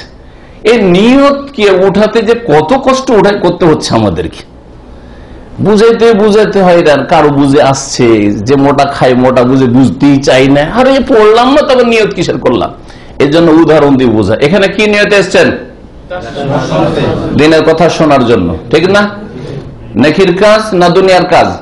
নেকির কাজ। নেকির কাজ ইবাদত না টাকা পয়সা ইনকাম করা? ইবাদত। ইবাদত যেমন নিয়ত লাগে না লাগে না? নিয়ত করে এসছেন না? সৎ নিয়তে এসছেন যে এখানে গেলে কিছু দিনের কথা শুনবো, দিন শিখবো। তো নিয়ত মানে কি তাহলে? এখানে অন্তরের নিয়ত করে বাসা থেকে বেরিয়েছেন, তাই না? দাস শুনতে যাব, মুখে বলেছেন নাকি? একজন কেউ বলেছেন আপনাদের মধ্যে, এতগুলি মানুষের মধ্যে, যে নাওয়াইতু আন আযহাবা ইলা মাকতাবির রাকা বা মাকতাবির দাওয়া সেন্টারে যাওয়ার আমি নিয়ত করেছি, লিতালিমে বা লিতাআল্লুমে শিক্ষার জন্য, বা লে হুজুরের দারসে হাজির হওয়ার জন্য। বলেছেন কেউ? তাহলে বলেননি কেন? এখানে না বলে যখন নেকি হচ্ছে, তো নামাজে বলতে হবে নামাইতু আন উসাল্লি লিল্লাহি তাআলা। ওখানে না বলে নামাজে নেকি হয় না? ওযুতে নামাইতুল ওযুয়া, হ্যাঁ, না বলে অন্তরে নিয়ত হয় না? হ্যাঁ, এটা আসলে অজ্ঞতা। আর 2-3টা কাজে শুধু এই বেদাতি নিয়ত পড়ে, বাকি হাজার হাজার ইবাদত আছে কোনটাতে নিয়ত পড়ে না বেদাতিরা। হাজার হাজার, একটি দুটি ইবাদত না, হাজার হাজার আল্লাহর ইবাদত রয়েছে, ফরজ নফল মিলিয়ে কেউ বলতে পারবে না যে কত রকমের ইবাদত আল্লাহর আছে। অন্তরের ইবাদত, জবানের কত রকমের ইবাদত আছে, আর মাথা থেকে পা পর্যন্ত অঙ্গ প্রত্যঙ্গের ইবাদত আছে। আল্লাহর ভয়ে কান্না করা চোখের কাজ, হ্যাঁ এটা ইবাদত নয়? চোখের পানি ফেলার জন্য নিয়ত পড়েছেন নাকি বলেন? হ্যাঁ, কালেমা পড়া, লা ইলাহা ইল্লাল্লাহ পড়লেন, মুহাম্মদ রাসূলুল্লাহ পড়ছেন, আশহাদু আল্লা ইলাহা ইল্লাল্লাহ ওয়া আশহাদু আন্না মুহাম্মাদুর রাসূলুল্লাহ, ইবাদত না? ইবাদত না? জবান সবচেয়ে বড় ইবাদত, ঠিক না? নয়তো জীবনে পড়েছেন কলমা পড়ার জন্য? হ্যাঁ, যে নাওয়াইতু আন আকুলা লা ইলাহা ইল্লাল্লাহ, আমি লা ইলাহা ইল্লাল্লাহ বলার নিয়ত করছি, করেছেন? শুধু নামাজের নিয়ত পড়া, ওযুর নিয়ত পড়া, আর রোজার নিয়ত পড়া, আর হজের নিয়ত পড়া। হ্যাঁ, সাহরি খাওয়াই তো রোজার সাহরি খাওয়া না, রোজার নিয়ত পড়া, কথা বোঝা গেছে? আর বাকি যাকাতের নিয়ত জীবনে শুনেছেন? হ্যাঁ, ওই যেই ব্যক্তি নামাজের নিয়ত পড়ছে যাকাতের নিয়ত পড়ে, অথচ যাকাত নামাজ পাশাপাশি, আকিমুস সালাত ওয়া আতুজ যাকাত, তাই না? সাদকা করা নিয়ত পড়েছেন, মুখস্থ করিয়েছে বিদাতি মোল্লারা তাদের চুটি কিতাবে, কেন নাই যাকাতের আর সাদকা? মসজিদ বানাইছেন, মসজিদে দান করছেন, হ্যাঁ, গরিব মিসকিনকে খাওয়াইছেন, সওয়াবের কাজ না? নিয়ত কোনদিন পড়েছেন? হ্যাঁ, যে নাওয়াইতু, হ্যাঁ, ইতআমাতুম লিল মাসাকিন, মিসকিনকে খাদ্য দেওয়ার নিয়ত করছি, কেন পড়েন না? আস্তাগফিরুল্লাহ ইবাদত না? সুবহানাল্লাহ, আলহামদুলিল্লাহ, লা ইলাহা ইল্লাল্লাহ ওয়ালা হাওলা ওয়ালা কুওয়াতা ইল্লা বিল্লাহ, লা ইলাহা ইল্লা আনতা সুবহানাকা ইন্নী কুনতু মিনাজ জালিমিন, কোনটা ইবাদত না? কোনটা ইবাদত না? এগুলো নিয়ত কই গেল? তাহলে নিয়ত মানে অন্তরের সংকল্প। যারা অন্তর থেকে নিয়ত করে এটা হচ্ছে নিয়ত। একমাত্র পাগলের কোন নিয়ত থাকে না, বাকি ভালো কাজ করলেও নিয়ত নিয়ে করে, মন্দ কাজ করলেও অন্তরের সংকল্পের সাথেই করে, প্রত্যেকের নিয়ত থাকে। আর মুখের নিয়ত পড়া এটা হচ্ছে জাহেলদের কাজ, মূর্খদের কাজ, যারা বুঝেইনি যে নিয়তটা কি জিনিস, নিয়ত কি জিনিস কিছু বুঝেনি। আর মূর্খ জাতির মূর্খ মোল্লাতে এই নাওয়াইতো শিখিয়েছে, মুখস্থ করিয়েছে, আর 6 মাস 1 বছর এই বিদাত মুখস্থ করতে করতে হিম্মত হারিয়ে দিয়েছে, নার্ভাস হয়ে গেছে, নারী আমার দ্বারা কাজ হবে না, আমি কোরআন শিখতে পারবো না, আমপারা শিখতে পারবো না, মূর্খ হয়ে গেছে। না কোরআন পড়তে পারে এই জাতি, আর না আমপারা 10টা সূরা মুখস্থ আছে। এরকম কেন বলছে? মক্তবে গিয়েছি 6 মাসে 1 বছরে আমি আসলে নিয়তি মুখস্থ করতে পারি না। আর আগে বিদআত দিয়ে শুরু করেছে, কোরআন দিয়ে শুরু করেনি, বিদআত দিয়ে শুরু করেছে। যারা এই কাজগুলি করেছে কিয়ামতের দিন কত বড় যে আসামি হবে, যে জাতিকে কোরআন থেকে বঞ্চিত রেখেছে, আম্মা পাড়া থেকে এসব মুখস্থ করা থেকে বঞ্চিত রেখেছে। আরবদের ছেলেদেরকে দেখেন, আমাদের ছেলে মেয়েদেরকে দেখেন, ছোট ছোট বাচ্চা ক্লাস 1-এ যাচ্ছে, মাশাআল্লাহ 10-20টা সূরা মুখস্থ, আমপারা মুখস্থ বা তার চেয়ে বেশি মুখস্থ। কারণ এখানে ওই বিরাট মুখস্থ করা করিনি না, না হয়তো আনাসুমা গাদান মুখস্থ করতে হচ্ছে, না জোহরের নিয়ত, না আসরের নিয়ত, না ফরজের নিয়ত, না সুন্নতের নিয়ত, হ্যাঁ কোনো নিয়ত মুখস্থ করতে হয় না। যার ফলে বিদআত থেকে বেঁচে আছে, আলহামদুলিল্লাহ, মেহনতটা কাজে লাগছে, কাজের মেহনত হচ্ছে। নিয়ত, হুজুর কি করতে হবে তাহলে? অন্তরের নিয়ত। যখনই আপনি মনে করছেন যে এখন আমি উজু করব, সে যে কোনো কাজের জন্য হোক, ফ্রেশ হওয়ার জন্য এমনি একটু উজুটা করিয়ে নি সেটাই হোক, অথবা নামাজের উদ্দেশ্যে হোক, অথবা কোরআন আমি পড়তে বসবো একটু উজু করেই বসবো, অথবা শোয়ার আগে হোক, এইটা নিয়ত। অন্তর ফালাইয়াসে হল ওযু মিন কাফের। এখন ব্যাখ্যা শুনে, সুতরাং কোন কাফের যদি উজু করে উজু হবে না, ওয়ালা মিন মাজনুন, পাগল যদি উজু করে বা উজু করিয়ে দেওয়া হয় পাগলকে, তাও হবে না, কারণ ওর তো সংকল্প নেই। পাগল চলছে না বসে আছে না খাচ্ছে, ও নিজেই বুঝে না, বোঝা গেছে, কোনো সংকল্প থাকে না পাগলের। ওয়ালা মিন সাগীরিন লা ইউমাইয়িজুহু, আর এমন নাবালক, এমন ছোট ছেলে, যে কোন ছেলে মেয়ে যে কোন রকমের পার্থক্য করতে পারে না, এটা উজু এটা উজু না, এই কাজটা করছে কি বলতে পারেন না, আমি কি করছি তাও জানে না, এটা হচ্ছে তামিজ না করা। ওয়ালা মিম্মান লাম ইয়ানবিল উযু, আর কেউ যদি উযুর নিয়ত না করে, তাহলে উযুর নিয়ত না করে মানে না পড়ে না অন্তরে, অন্তরে যদি উযুর নিয়ত না করে কিন্তু কাজগুলি সেরে ফেললো, উযুর অন্তরে নিয়ত না করে কি করলো, উযুতে যতগুলি অঙ্গ প্রত্যঙ্গ ধৌত করে সেগুলি করলো, মাথার মাসেও করলো, সব করলো, কিন্তু নিয়ত অন্তরে উযুর ছিল না, তাহলে সেটা উযু নয়, সেটা উযু বলছে আবার এটা কেমন করে হয়, কেমন করে হয় শোনেন। বলছে বেআন্নাওয়া তাবাররুদান, গরমের দিনে, গ্রীষ্মকালে আমাদের দেশে নেই, আমাদের দেশে এসি, হ্যাঁ, এমনকি অনেক জায়গায় বিদ্যুৎও নাই, আর গরমে আপনি ঘেমে অবস্থা খারাপ হয়ে যাচ্ছে, চাইছেন শরীরটাকে ঠান্ডা করবো। আমরা ছোটকালে রোজা রেখেছি গরমের দিনে, কেমন রোজা রেখেছি জানেন? আপনারা অনেকে হয়তো মনে আছে, দেশে যদি রোজা রেখে থাকেন, রোজা রেখেছি, রেখে ভিতর শুকিয়ে যাচ্ছে, বারবার করে গোসল করেছি, পুকুরে ডুব দিয়ে থেকেছি, কয়েক ঘন্টা ডুব দিয়ে থেকেছি, তারপরে বারবার করে গোসল, বা ওই নলকূপে ঠান্ডা পানি যে উঠছে সেটা দিয়ে বারবার করে ঢেলেছি, দুবার গোসল করেছি, তারপরে তার সাথে সাথে গামছা বা কিছু একটা ভিজিয়ে নিয়েছি, ভিজিয়ে নিয়ে ওইটাকে গায়ে জড়িয়ে নিয়েছি, অথবা বিছানা ভিজিয়ে দিয়েছি, দিয়ে ওতে শুয়ে আছি, এগুলো করেছি, কারণ যাতে শরীরে কিছু রস পায়। তো অনেকে গরম অনুভব করছে, তখন নিজে শরীর ঠান্ডা করার জন্য উজুর অঙ্গগুলি ধৌত করলো, কিন্তু নিয়ত করেনি। অথবা উজুর অঙ্গগুলি সবগুলি ধৌত করলো, মাথায় মাসাজ করলো, লিউজিল আনহা নাজাসাতান, কোন নাপাক বস্তু কিছু লেগে আছে, রক্ত লেগে আছে, ময়লা আবর্জনা লেগে আছে, সেই জন্য কি করলো, উজুর অঙ্গগুলি ধুইলো, কিন্তু উজুর নিয়ত করেনি। আওয়াসে খান, ময়লা আবর্জনা কিছু ধুলো বালি লেগে আছে, কাদা মাটি লেগে আছে, পেন্ট লেগে আছে, হ্যাঁ, সেগুলি দূর করার জন্য, তাহলে উজু হইল? উজু হইল না। অন্তরের নিয়ত থাকতে হবে যে এই যে আমি এই অঙ্গ প্রত্যঙ্গগুলি ধৌত করছি, এটা কি আমার, এটা আমার উজু, এখানে নিয়ত থাকবে, এটা হচ্ছে নিয়ত। 5 নম্বর শর্ত, আইয়াকুন আল মাউ তাহুরান, যেই পানি দিয়ে আপনি উজু করছেন সেই পানিটা যেন পাক পানি হয়, পবিত্র হয়। তার নাপাক পানি দিয়ে যদি উজু করা হয়, উজু হবে না। ফাইন কানা নাজাসান, নাপাক পানি যদি লাম ইউজজিহু, উজু হবে না। তার সাথে সাথে অনেক ওলামারা বলেছেন যে পানি যেমন পাক পবিত্র হইতে হবে, তেমন পানিটা বৈধ জায়েজ পানি হইতে হবে। আবার কোন কথা হইল, জায়েজ পানি আর না জায়েজ পানি, বুঝেন? কেমন চুরি করা পানি, এটা হচ্ছে নাজায়েজ পানি।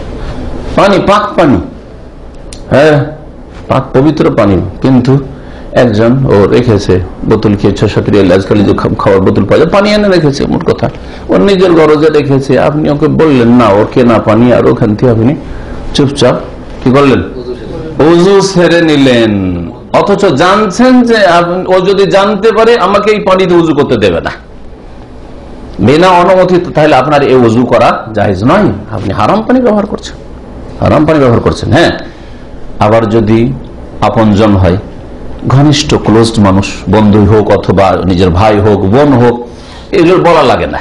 কোরআনে সূরা নূরে এই বিষয়গুলি উল্লেখ করেছেন। কারো কারো বাড়ি, কিছু লোক আছে যাদের বাড়ি থেকে খাওয়ার জন্য অনুমতি নেওয়া লাগে না, ভাই ভাইয়ের বাড়ি গিয়ে খাচ্ছে, তোর ফ্রিজে এটা খাবো বলবে নাকি? বোনের বাড়ি গিয়ে খাচ্ছে, এটা খাবো কি জিজ্ঞেস করবেন নাকি? না, লাগে না। ছেলে মায়ের বাড়ি গিয়ে গেছে, আলাদা বাড়িতে থাকে, মায়ের বাড়ি গেছে, অনুমতি নেবে, মা এটা খাবো খাবো না, ঠিক আছে বললে ভালো, কিন্তু হারাম হবে না যদি খেয়ে নাই, তাহলে খাওয়ার জিনিস। হ্যাঁ, বাপ মা ছেলের বাড়ি থেকে খাচ্ছে, অনুমতি নিতে হবে না। তো কথা হচ্ছে যে যদি এইরকম থাকে যে একই রুমে থাকেন এবং এত ঘনিষ্ঠ যে সে আমার জিনিসগুলো ব্যবহার করে, আমি তার ব্যবহার করি, তো সেটা যেন একটা আম এজেন্ট আছে, সাধারণ অনুমতি আপনি প্রাপ্ত, সেটা আলাদা কথা। এক কথায় নাজায়েজ পানি দিয়ে কি হবে না, আর নাপাক পানি দিয়ে উযু হবে না। 6 নম্বর শর্ত, ইজালাতু মা ইয়ামনা উসুল আল মা'i ইলা আল জিলদ মিন তিনিন আও আজিনিন আও শামইন আও ওয়াসাখিন মুতারাকিমিন ইলা আখিরি। বলছেন যে উযুর অঙ্গগুলিতে পানি পৌঁছিতে কোনো কিছু যদি বাধা সৃষ্টি করে, এমন কিছু লেগে থাকে, সেটা দূর করতে হবে আগে। উযু করে নিলেন কিন্তু উযুর পানি ভিতরে পৌঁছিতে দিচ্ছে না, তাহলে উযু হবে না। যেমন আমাদের দেশের অনেক মূর্খ মহিলারা অথবা বেদিন মহিলারা নখে গাঢ় নখ পালিশ, নেল পালিশ, যেটা নখ পালিশ লাগিয়ে রাখে, এটা গাঢ় জিনিস, এটা পাতলা নয়। এমনি রং যদি হয় সমস্যা নাই, কিন্তু নখ পালিশ তার পালিশে আছে, হ্যাঁ, পালিশ যদি থাকে তাহলে এই অবস্থায় উযু হবে না। এইরকম যদি পেন্ট গাঢ়, এই যে বিল্ডিং এর যে পেন্ট রং, এই রং গাঢ় লেগে আছে, তাহলে ওর উপর দিয়ে শুধু পানি বইয়ে দেন, তাহলে হবে না। আপনাকে যথাসাধ্য কি করতে হবে, সেটা দূর করার চেষ্টা করতে হবে, উঠিয়ে ফেলার চেষ্টা করতে হবে।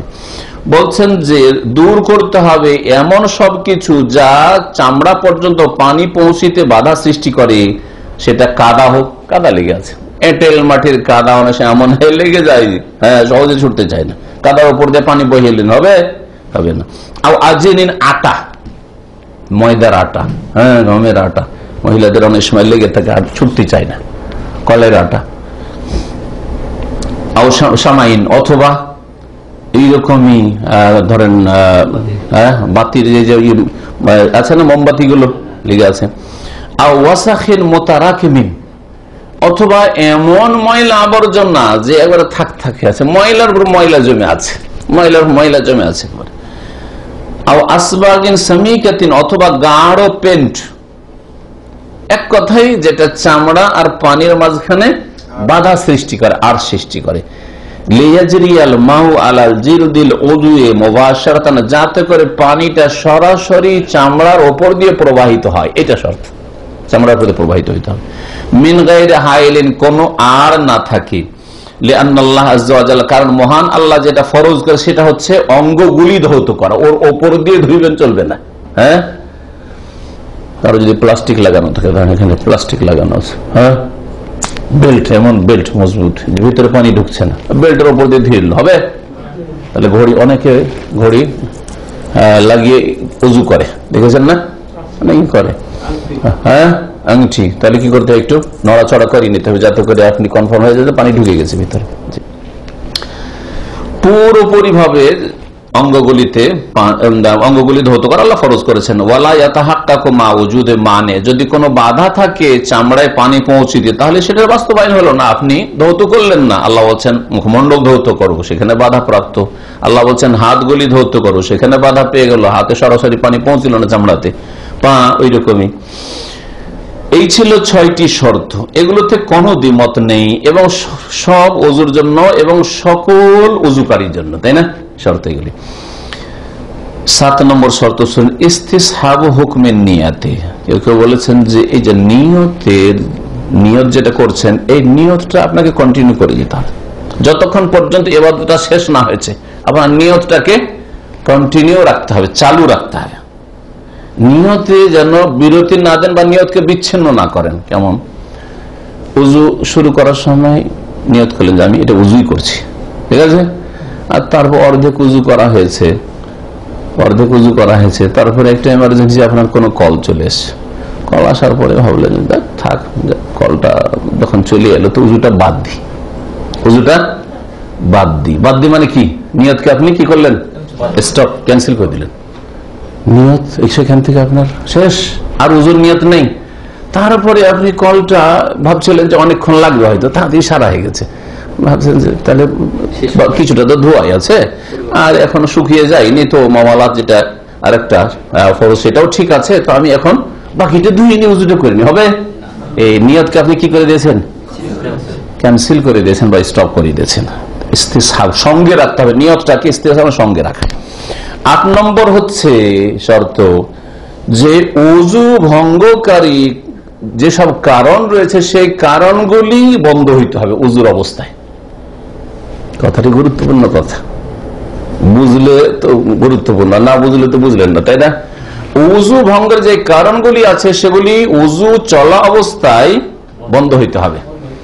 ওযু ভঙ্গের একটি কারণ হচ্ছে পেশাবের রাস্তা দিয়ে কিছু বেরিয়ে যাওয়া, পায়খানার রাস্তা দিয়ে কিছু বেরিয়ে যাওয়া, ঠিক না? উজু করছেন আর মাঝখানে বায়ু সরে গেল, উজু ভঙ্গের কারণে হবে কি? উজু করছেন মাঝামাঝি ওই সময় এক ফোঁটা পেশাব বেরিয়ে গেল, উজু করছেন ওই সময় একটু আগে হয়তো একটু উত্তেজনা শরীরে এসেছিল, যার ফলে মজি বেরিয়ে চলে আসতে সে রস বেরিয়ে চলে এলো, উজু হবে? আর উজু হবে না। তো এটা বলছে ইনকিতাউ মুজিবিল উজু, উজু যেগুলি কাজ বা যেগুলি কারণ ফরজ করে, মানে উজু ভঙ্গের কারণ, সেগুলি বন্ধ করতে হবে নাকি। তাহলে যদি উজু করতে করতে আপনার কি হয়ে যায়, পেশাবের এক ফোঁটা চলে আসলো, মজি বেরিয়ে আসলো, অথবা বায়ু বেরিয়ে গেল, তো এখন আপনার ওখান থেকে উজু শেষ, আবার নতুন করে শুরু করেন, উজু শুরু করেন। 9 নম্বর, কেউ কেউ বিশেষ করে হাম্বলীরা এই শর্তটি লাগিয়েছেন, কিন্তু অন্যদের কাছে এই শর্ত নাই। কেউ সেটা হচ্ছে যে উজুর আগে ইস্তিনজা করে নেবেন অথবা ঢেলা কুলু ব্যবহার করে নেবেন। আরে উজুর আগে যদি পেশাব না লাগে তারপর ঢেলা কুলু, হ্যাঁ পেশাব না লাগে তারপর লজ্জাস্থান ধুইতে হবে, যুক্তিসঙ্গত কথা কি? হ্যাঁ, কার জন্য এটা? যার পেশাবের চাপ আছে, বাথরুমের প্রয়োজন আছে, তার জন্য সেটা। যে উজুর আগে যখন একটু পেশাবের তলব একটু মনে হচ্ছে আছে বা পায়খানার তলব আছে, ওটা সেরে নেন, তারপরে ইস্তেঞ্জা পানি ব্যবহার করেন, আর না হলে ঢেলা কুলুক ব্যবহার, তারপরে উজু করেন। কিন্তু আপনার এমন কোন চাপ টাপ নেই, অসুবিধা নেই, তাহলে এই শর্ত যারা লাগিয়েছেন এটি গ্রহণযোগ্য নয়। জি, কখনো কখনো হইতে পারে। জি হ্যাঁ। 10 নম্বর একটি শর্ত, সেটা হচ্ছে যার নাপাকি স্থায়ী, উজু রাখতেই পারে না, উজু রাখতেই পারে না। যেমন যার সবসময় পেশাব ঝরতে থাকে, আরবিতে এই রোগকে সালেসুল বল বলে। হ্যাঁ, পেশাব ফটাফটা পড়তে আছে, ফটফট ফটফট করে পড়তে আছে, আল্লাহ হেফাজত করে। কিন্তু এইরকম রোগ অনেকের আছে, ছোট বাচ্চাদের অনেকের হয়, ধরে রাখতে পারে না, পেশাবে যার ঘরে পড়তে থাকে, বড় হয়েও থেকে যেতে পারে এইরকম। জি, তো ওই মূত্রথলি যেটা আছে, মূত্রথলিতে পেশাব যদি রাখতে না পারে তখন এও পড়তে থাকে, তাহলে এর উজু ভঙ্গ হওয়া সবসময়, এর হাদাস যেটা নাপাকিটা হচ্ছে স্থায়ী। তাহলে এ কি করবে? এর ক্ষেত্রে উজু করবে কখন? উজু করার জন্য নামাজের ওয়াক্ত হাজির হইতে হবে, নামাজের ওয়াক্ত আসার আগে উজু করা চলবে না, এটা একটা শর্ত। তাহলে বিশেষ ক্ষেত্রে এই জন্য বলেছিলাম কিছু কিছু শর্ত আছে, সকলের জন্য না, কিছু কিছু লোকের জন্য। এইরকম রোগীকে তাহলে কি বলবো? জোহরের জন্য উজু করছে সে, আর আজকাল জোহর হচ্ছে 11:25 দামামে আমাদের এখানে, ঠিক না? 27 আজকে 1-2 মিনিটের পার্থক্য, এটা বললাম। কয়েকদিন আগে 25 ছিল, লাস্ট 24। এটা আমার মুখস্থ আছে যে 24-এর নিচে নামবে না, 11:24-এর নিচে নামবে না, এখন ওপর দিকে এখন চালু হয়ে গেছে। তো যদি সেই লোকটি 11টার সময় উজু করে জোহরের জন্য, চলবে? 11:15 উজু চলবে? তার চলবে না, কিন্তু আপনার আমার চলবে। হ্যাঁ চলবে, যতক্ষণ এই অসুখ নেই চলবে। বুঝা গেছে? এইরকমই যার নাপাকি স্থায়ী, ইস্তেহাজার অবস্থায় থাকা মহিলা, যেসব মহিলাদের অতিরিক্ত ব্লিডিং হয়, মাসিক ছাড়া ইস্তেহাজার রোগের কারণে ব্লিডিং হইতেই আছে, নামাজ ফরজ কিনা? যখন নামাজ ফরজ তো উজু করতে হবে কিনা? উজু করতে হবে, কিন্তু ওর তো রক্ত বেরোইতেই আছে, সবসময় রক্ত বেরোইতে আছে। তাকে কি বলবো? যখন নামাজে রক্ত প্রবেশ করবে, আল্লাহ আকবার আজান হবে, তখন উজু করো, তার আগে উজু তোমার চলবে না। তার আগে যদি উজু করে, উজু দিয়ে এই নামাজ পড়া যাবে না। এক কথা দখুলুল ওয়াক্ত, ওয়াক্ত প্রবেশ করতে হবে, সময় আসতে হাজির হইতে হবে। কার জন্য? ওই ব্যক্তির জন্য বা ওই শ্রেণীর লোকের জন্য যাদের নাপাকিটা স্থায়ী, কখনো পাক থাকতে পারে না। এই ছিল কি সম্পর্কে আলোচনা? ওযুর শর্তগুলি সম্পর্কে, আর ওযুর দলিল, আর ওযুর সংজ্ঞা, শাব্দিক অর্থ। এখন ওযুর সুন্নাত আর নিয়মাবলী থেকে গেল, কথা লম্বা হয়ে গেছে, 9টা পার হয়ে গেছে, সুতরাং আর লম্বা করছি না, এখানে আলোচনা শেষ করছি। বাকি 10 মিনিট যদি মনে করেন যে আপনারা প্রশ্ন করবো, তাহলে প্রশ্ন করতে পারেন, আর না হলে এখানে আমাদের আলোচনা শেষ। আল্লাহ পাক যেন আমাদেরকে দিন জানার এবং দিন অনুযায়ী চলার তৌফিক দান করেন। আল্লাহ পাক রব্বুল আলামিন আমাদের অন্তরকে যেন শিরক থেকে, কুফরি থেকে, বিদআত থেকে, পাপাচার থেকে, অন্যায় থেকে আল্লাহ পাক যেন আমাদেরকে পাক পবিত্র করেন, এবং আল্লাহ রাব্বুল আলামিন আমাদের শরীরকে যেন পবিত্র রাখেন, আমাদের ইবাদত বন্দেগী যেন আল্লাহ কবুল করেন। আল্লাহ পাক রব্বুল আলামিন আমাদের গুনাহ খাতা যেন মাফ করে দেন, আমাদের সকলকে আল্লাহ পাক জান্নাতুল ফিরদাউস যেন নসিব করেন। সাল্লাল্লাহু আলাইহি ওয়া সাল্লাম নবিয়ানা মুহাম্মদ ওয়া আলা আলিহি ওয়া সাহবিহি আজমাইন। আমি প্রশ্ন করছেন অনলাইনে যে দুশ্চিন্তা দূর করার উপায়, বিষয়ের সাথে সম্পর্কিত প্রশ্ন আগে, আর এই বিষয়ে থামেন না, এই বলেছে আগে, তারপরে অন্য প্রশ্ন, বিষয় ছাড়া বাইরের প্রশ্ন পরে। দাঁতের ফাঁকে যদি কোনো খাদ্য দ্রব্য আটকে থাকে এবং ওই অবস্থায় যদি ওযু করা হয়, দাঁতের ফাঁকে যদি কোনো খাবার আটকে থাকে, তাহলে যথাসাধ্য সেটা বের করে নেবেন। আল্লাহ বলছেন ফাত্তাকুল্লাহ মাসতাতাতুম, যথাসাধ্য আল্লাহকে ভয় করো, যথাসাধ্য আল্লাহকে ভয় করো। আপনার সাধ্যে আছে যে ওই খাদ্যগুলি বের করে নেবেন, বা খাবারের দানা কিছু আছে ওটা বের করে নেবেন।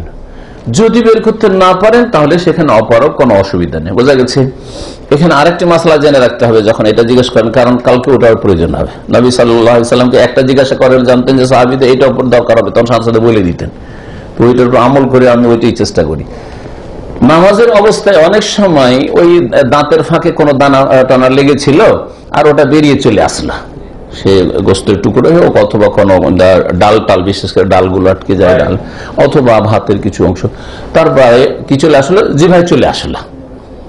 এই অবস্থা যদি হয় তাহলে করবেন কি? যদি গিলে নেন চলবে না, তাহলে খাওয়ার পানাহার হয়ে গেল আপনার কিসের অবস্থায়? নামাজের অবস্থায়, যেটা ভঙ্গকারী, নামাজ ভঙ্গকারী বিষয়। তো গিলে নেবেন না, ওই সময় গিলে নেবেন না। এমন করবেন না যে দাঁতে আপনি জিভা লাগাতে যাচ্ছেন যাতে বেরিয়ে আসে নামাজের অবস্থায়, কারণ শয়তান এটা করাচ্ছে আপনাকে আপনার খুশু নষ্ট করার জন্য, নামাজটা খারাপ করার জন্য। এটা করবেন না। আর এমনি যদি বেরিয়ে আসে, আর সেটা যদি বের করে দিতে পারেন, যেভাবে হোক না কেন বের করে দিবেন, কিন্তু সেটা গিলবেন না। জি হ্যাঁ, আর কোন প্রশ্ন বিষয়ের সাথে? হ্যাঁ, হাইজ না ইস্তেহাজা। একটা হচ্ছে হাইজ মাসিক ঋতু, একটা হচ্ছে হাইজ, একটা হচ্ছে ইস্তেহাজা, একটা হচ্ছে নেফাস। নেফাস মানে হচ্ছে বাচ্চা ছেলে মেয়ে ভূমিষ্ঠ হওয়ার পরে যে রক্ত আসে, সেটা হচ্ছে নেফাস। আর একটা হচ্ছে হাইজ, হচ্ছে মাসিক ঋতু, যেটা জরায়ুর ভিতর থেকে বেরিয়ে আসে। আর সেটা আপনার সাধারণত অধিকাংশ মহিলাদের 6 থেকে 7 দিন হয়, কিন্তু সেটা ব্যতিক্রম হতে পারে। সর্বনিম্ন 1 ঘন্টাও কোনো মহিলার হইতে পারে, এটা ব্যতিক্রম। হ্যাঁ, সেটাই তার হাইজ। মাসে 1 ঘন্টা মাসিক আসে আর আসে না, ওটাই তার হাইজ। বুঝা গেছে? যদি কন্টিনিউ এরকম হয় তো কন্টিনিউ আমল করবে, প্রথম থেকে যদি এরকম অভ্যাস থাকে তার। আর কারো আবার 15 দিন, 17 দিন, 18 দিনও হইতে পারে, সেটাও হাইজ, সেটাও হাইজ। তবে হাইজ কোনটা নয়, এক তাজা রক্ত আসছে আর 15 দিনের বেশি হয়ে যাচ্ছে, 20 দিন 25 দিন হয়ে যাচ্ছে, বা গোটা মাস বন্ধ হচ্ছে না, তখন সেটা কখনো মাসিক নয়। মাসিক গোটা মাস বা মাসের অধিকাংশ সময় থাকতে পারে না, অর্ধেক হচ্ছে 15-15-র বেশি চলে যাচ্ছে। আর তার যদি লক্ষণ বুঝতে পারেন যে এটা মাসিকের মতো লাগে না, মাসিক রক্তের লক্ষণ 2টি বলেছে রাসূলুল্লাহ সাল্লাল্লাহু আলাইহি ওয়াসাল্লাম, ইন্না দামাল হাইজ দামুন আসওয়াদ। আসবে আলোচনাগুলি, মাসিকের আলোচনা আসবে 1-2 সপ্তাহের মধ্যে ইনশাআল্লাহ। কালো রং, কালো মানে মরা রক্ত যেমন হয় এরকম। 2 নম্বর, হ্যাঁ, ইউরাফো বা ইউরেফো পড়া হয়েছে। তো ইউরেফোর অর্থ হচ্ছে দুর্গন্ধ যুক্ত, সরা গন্ধ, খারাপ গন্ধ। এমনি রক্তে তাজা রক্তে গন্ধ নাই, অত যেটা রক্তের একটা সামান্য গন্ধ থাকে, কিন্তু খুব খারাপ গন্ধ থাকে। এই 2টো লক্ষণ। তাজা রক্ত একেবারে রং লাল, কালো নয়, আর কোন গন্ধ তেমন ওই রকম পচা সরা গন্ধ নাই, তাহলে জানবেন যে এটা ইস্তেহাজা রোগের। আর সময়ও বেশি হয়ে গেছে, অনেক 15 দিনের পরে হয়ে আসছে, তাহলে তখন সেটা ইস্তেহাজা মনে করতে হবে। আর ইস্তেহাজা ধরে নিয়ে তখন গোসল করে পরিষ্কার পরিচ্ছন্ন প্রত্যেক নামাজের জন্য কি করবে? উযু করে নামাজ পড়তে হবে, উযু করে নামাজ পড়তে হবে। বলেন। আমার প্রশ্ন হলো, যেমন আপনি বলছেন যে ওই হাতের কিছু কোনো রং লাগলে আমি যদি থাইকে যায় বা পানি যদি না লাগে চামড়ার সাথে, তাহলে বলতে পারি না। যদি কোনো লোকের হাত ভাঙে যায় বা কোনো কারণ করতে পারে, তাহলে ব্যান্ডেজ করতে হয়। ঠিক, হ্যাঁ হ্যাঁ, প্লাস্টার বা ব্যান্ডেজ। হ্যাঁ, ওই ক্ষেত্রে মাসা করবে, যতটুকু ধুইতে পারবে ধুইবে, আর যে জায়গাটা ঢাকা আছে ওর উপর মাসা করবে, যেমন মাথার মাসা, ওইরকম পটির মাসা। এই আলোচনাগুলিও আসবে 2-3 সপ্তাহ 4 সপ্তাহের মধ্যে। পটির ওপর মাসা বা প্লাস্টারের উপর মাসা, এ মাসা করতে হবে জায়গাগুলিতে। যদি ধোয়া রঙের মধ্যে এখানে প্লাস্টার করা আছে অথবা ব্যান্ডেজ করা আছে, আর ব্যান্ডেজ খোলা যাচ্ছে না, তাহলে কি করবেন? হাত বলিয়ে নেবেন, হাত ফিরিয়ে নেবেন। বলুন।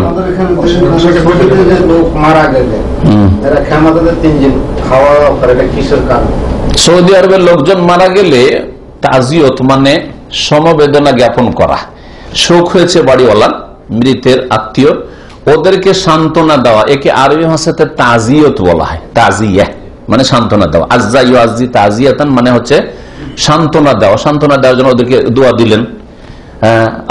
তারপরে সান্ত্বনার যে সব বাণী হয়ে থাকে, যে ভাষায় যার যেমন হয়, আরবিদের কিছু খাস খাস ভাষা আছে, আপনাদের ভাষা আপনাদের মতো করে দিলেন। বোঝা গেছে কিনা? আর তার সাথে সাথে মাইয়েতের জন্য দোয়া করলেন, মাইয়েতের জন্য দোয়া করলেন, ওতে মনটা ওর হালকা হইল। আর ওদের জন্য দোয়া করলেন এবং ওদেরকে ধৈর্য ধারণ করতে বললেন, ওরা ধৈর্য ধারণ করলে নাকি পাবে। এগুলোর মাধ্যমে কি হয়? বালা মুসিবতটা কি হয়? হালকা হয় মানুষের। এই তাজিয়তের জন্য 3 দিন ধরে শোক থাকতে পারে, শোক তাজা তাজা শোক আছে, এই সময় তাজিয়ত করা, আর তাজিয়ত করার জন্য হাজির হইতে হবে, এটাও ট্রেডিশন মতো, এটা শরীয়তে জরুরি নয় যে আমাকে কাজকর্ম ছেড়ে কোনো পরিচিত ভাইয়ের কেউ মারা গেছে সেখানে তার বাড়ি যেতে হবে, তার ওখানে যেতে হবে যেখানে টেন্ট লাগিয়েছে, না, জরুরি নয়। টেলিফোনে সেটা হইতে পারে, হ্যাঁ, চিঠির মাধ্যমে হইতে পারে, যেভাবে হোক না কেন হইতে পারে। জি, দেখা সাক্ষাৎ কর্মক্ষেত্রে হয়ে গেল, ওখানেই হয়ে যেতে পারে, রাস্তাঘাটে দেখা হয়ে গেল হঠাৎ করে, তখনই হয়ে গেল, যথেষ্ট। কিন্তু কেউ যদি যায় বাড়িতে, অথবা বাড়িতে বসার জায়গা না, আসলে যারা এই যে তাঁবুগুলো লাগিয়ে তাজিয়তের ব্যবস্থা করছে, ওদের বাড়িতে এরকম বসার মতো ব্যবস্থা নেই, ফ্ল্যাটে থাকে, যার ফলে তখন করে কি একটা তাঁবু লাগিয়ে দিল, আর তাঁবু লাগিয়ে তারা ওখানে ওরা বসে থাকে, মৃতের আত্মীয়রা বসে থাকে, আর লোকজন বিভিন্ন জায়গা থেকে আসছে, ওরা এসে দেখা সাক্ষাৎ করছে, সান্ত্বনা দিচ্ছে। এই সময় যে খাবার অথবা পানীয়, গাহুয়া আর খেজুর, তারপরে ধরেন চা, আর তার সাথে সাথে রাত্রে যে খাবার হয়ে যায়, এটা যদি মৃতের বাড়ি থেকে না হয়, মহল্লার লোকদের বাড়ি থেকে হয়, তাহলে কোনো অসুবিধা নেই। হ্যাঁ, বুঝা গেছে? আমাদের দেশে জানাজা পড়তে বিভিন্ন এলাকা থেকে দূর দূরান্ত থেকে লোকেরা আসে না, তখন গ্রামবাসী ওই মেহমানরাকে খাওয়ায়, জায়েজ কিনা? এটা জায়েজ। কিন্তু বাড়িওয়ালাই যদি ভোজ ভাজ করে খাওয়ায় তো হারাম কাজ, এটা হিন্দুদের কাজ, এটা জাহিলিয়াতের যুগের কাজ, রাসূলুল্লাহ সাল্লাল্লাহু আলাইহি ওয়াসাল্লাম কঠোরভাবে নিষেধ করেছেন, বুঝছেন না? তো যদি ওই মহল্লার লোকেরা বা বন্ধু বান্ধব মহল্লায় হোক, এখানে তো শহরের জিন্দেগি তো আবার পাশের লোক হয়তো পরিচিত না, কিন্তু দূরের লোক আত্মীয় স্বজন আছে, নিয়ে আসছে, খাচ্ছে, চা গাওয়া খাওয়াচ্ছে অথবা খাওয়াচ্ছে কিছু, সেটা আলাদা কথা। কিন্তু সমস্যাটা কোনখানে, কিছু কিছু লোকরা তাদের অজ্ঞতার কারণে ওরা মনে করছে লোকজন বসে আছে, শেষখান না খাওয়াইলে কেমন লাগে, ওই মৃতের পকেট থেকে পয়সা যাচ্ছে, কেউ হোটেলে গেল আর খাবার দাবার নিয়ে আসলো, নিয়ে আসার পরে ওখানে খাওয়াচ্ছে। যদি এইটা করে তাহলে এইটা বাংলাদেশে হইল বেদাত, ইন্ডিয়াতে হইল বেদাত, পাকিস্তানে হইল বেদাত, সৌদি আরব হইল এটা বেদাত। এবং আল্লামা শেখ সালেহ ফৌজান হাফেজাহুল্লাহ তাআলা সৌদি আরবের বর্তমান সবচেয়ে বড় আলেম, তিনি এর কঠোর সমালোচনা করে বলেছেন যে কিছু লোকের আজকাল বেদাত শুরু করেছে, সেটা হচ্ছে এই তাজিয়তের অনুষ্ঠানে খাওয়া দাওয়া করা, এটাকে অ্যাভয়েড করার চেষ্টা করতে হবে, মোটেই এটা ঠিক নয়। যদিও পাশের লোকেরা খাওয়ায়, এটাতে যথাসাধ্য যারা আসছেন তারা বাঁচার চেষ্টা করবেন, কারণ অনেক সময় চক্ষু লজ্জাতে কি করে এই লোকগুলো 10টা 11টায় বসে আছে, আর না খাওয়াইয়ে পাঠিয়ে দেবো, খাওয়ার সময় লজ্জা পাবে না?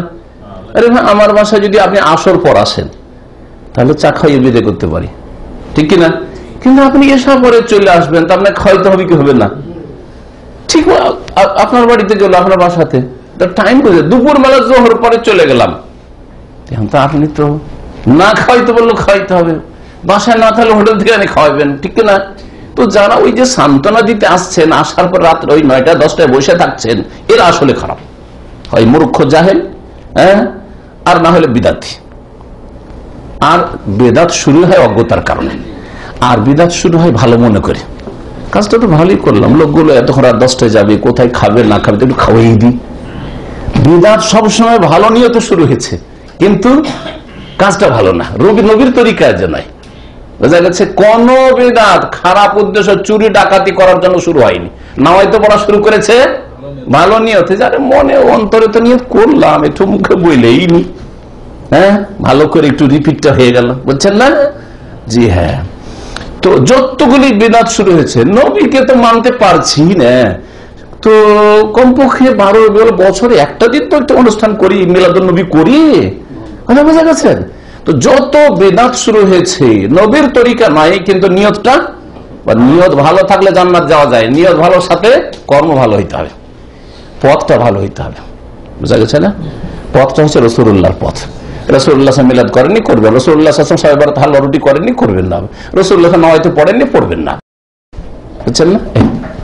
রাসূলুল্লাহ তাজিয়ত করেননি, তার মেয়ে ফাতেমা মারা গেছে, জাইনাব মারা গেছে, উম্মে কুলসুম মারা গেছে, রোকাইয়া মারা গেছে, সবগুলি সামনে, শুধু ফাতেমা পরে মারা গেছেন 6 মাস পরে।